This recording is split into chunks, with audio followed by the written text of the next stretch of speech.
Are you an American who's moving to the UK?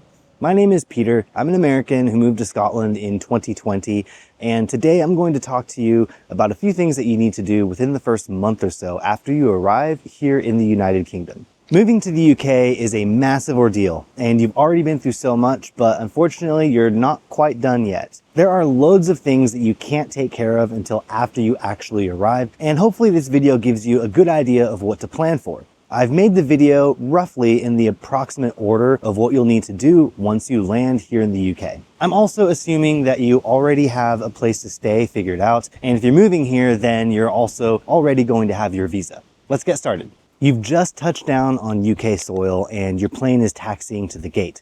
If you followed my advice from previous videos, you already have an eSim, so all you need to do now is activate it. If you don't have an eSIM, then of course you're going to have to wait until you get to a shop and buy a SIM card.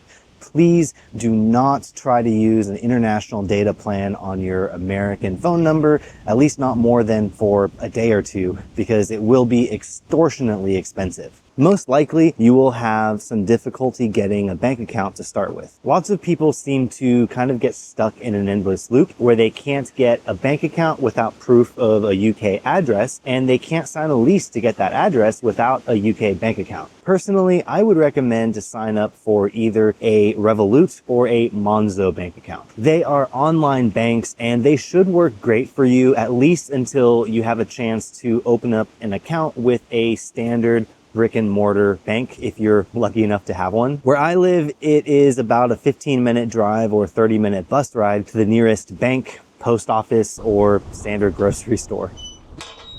As soon as you get your bank account and UK debit card, make sure you update the billing address and region in your app store. There are many local UK apps that just aren't available in the United States App Store. One specific that comes to mind is food delivery apps. Uber Eats does exist here in the UK, but where I live, Uber Eats doesn't deliver, and the only option I have are Just Eat and Food Hub, both of which do not exist in the United States App Store. If you subscribe to Amazon Prime, you'll also want to switch that over. You don't need to make a whole new account with a different email address, but Amazon Prime membership will only work in one country. So you need to make sure that you cancel your American Prime membership and then switch the app or website over to Amazon UK and get a new Prime membership for over here.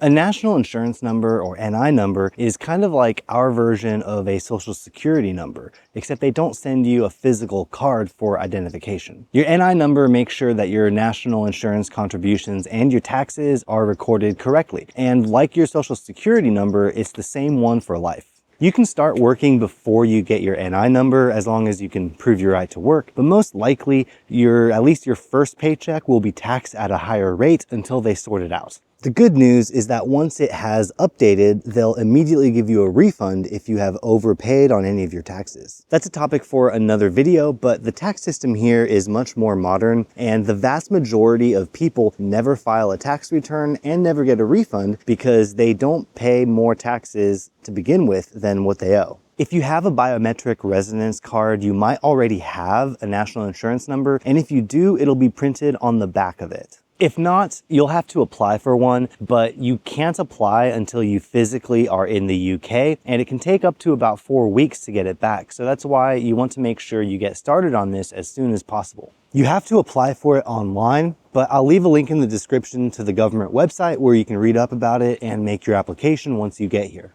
If you have school-aged children, roughly aged 5 to 16, they are required by law to be in full-time education. It is your responsibility to make sure that your children have the right to study at the school before you apply, so make sure you check into that as quickly as possible. One of the many benefits of living in the UK is our free healthcare. We love the NHS. You're not going to be turned away or charged for healthcare if any kind of an emergency happens right after you get here, but you still want to make sure you register with your local GP as quickly as you can, especially if you have any kind of ongoing medication that you need to take or any health conditions. There are also a few things that aren't completely free, like dental care, eye care, or prescriptions if you're in England, but there are a few schemes to where you can get those costs waived. I'm no expert, but from my understanding, NHS care is not considered public funds.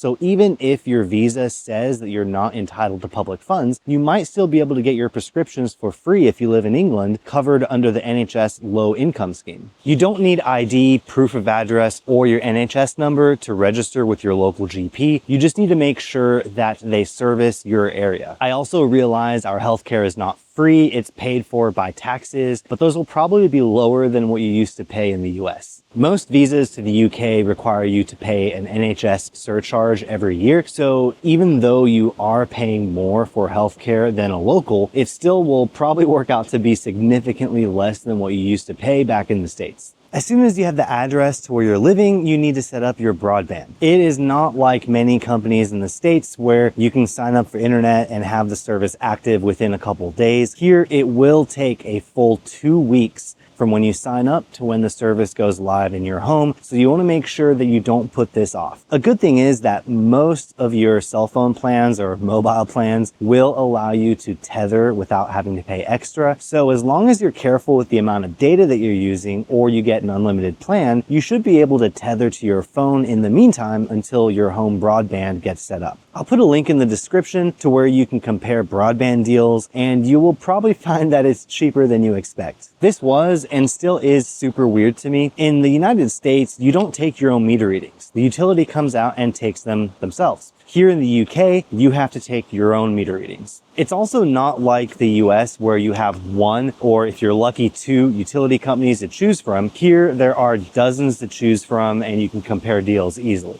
Once you move and find your energy supplier, you'll want to make sure you take a photo of your meter readings and record them so that they can accurately bill you from the day that you actually move into your house. And after that, you'll probably want to submit a new meter reading once a month. My dad is German.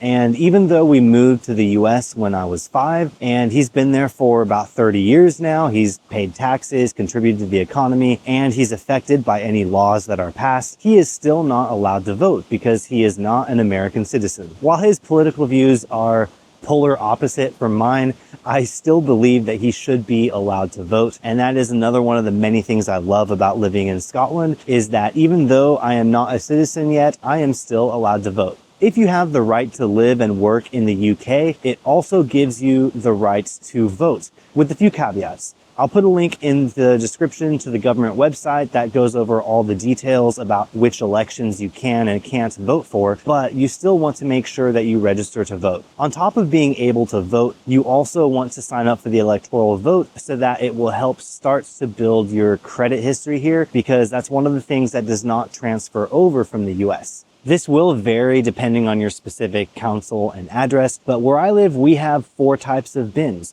One for general waste, garden and food waste, paper and cardboard, and one for plastic and glass. If you put your address into the council's website, it should give you a schedule for when those will be collected, and it'll probably let you add it to your calendar from there. If you're like me and your rubbish is only collected once every 3 weeks, you definitely want to make sure that you never miss bin day. On the topic of rubbish, let me talk to you about council tax. Council tax is kind of like property tax in that it's based off the value of your home, but you have to pay it regardless of if you own or rent your property. Council tax cover many things like your local roads, schools, rubbish collection, and if you're in Scotland, it also includes your water bill. I believe it's the same for Wales and Northern Ireland, but if you're in England, you do have to pay the water company separately. Once you sign a lease or get your mortgage, you'll have to sign up for council tax, but check with your real estate agent or letting agent, because a lot of the time they will submit the changes for you, and then you basically just wait until you get a letter in the post to sign up and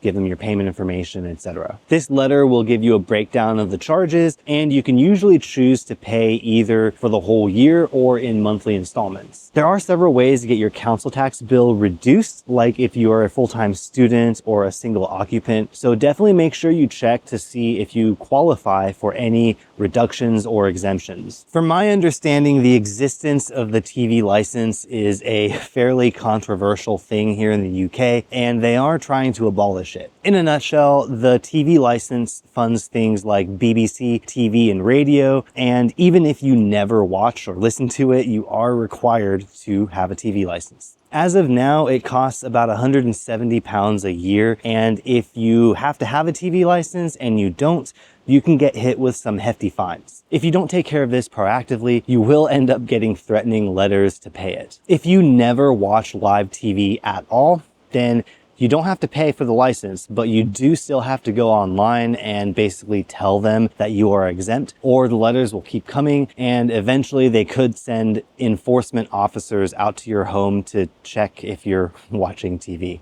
I've included a link in the description where you can check to see if you need a TV license or confirm that you don't need one. I don't need a TV license, but if you plan on watching BBC or having standard TV service like Sky or BT, then you will have to pay for the TV license. Since this video is geared towards Americans, I'm going to assume that you already have a driver's license and would like to continue driving here in the UK. Unfortunately, the UK government doesn't allow you to just exchange your US driver's license for a UK driving license, but once you arrive, you do have up to 1 year where you can use your American license. After that, they treat you as if you are a teenager who has never driven in your life, and you basically have to start over. The first step would be getting our version of a learner's permit, which is called a provisional license. I already went into my experience with getting a UK driving license in another video, but the reason why I bring this up now is you want to get started because it will take some time. Once you get your provisional license, you can book your theory test and then your road test. But even though I did not have any lessons from a driving instructor, it is probably a good idea to get driving lessons before you take your test.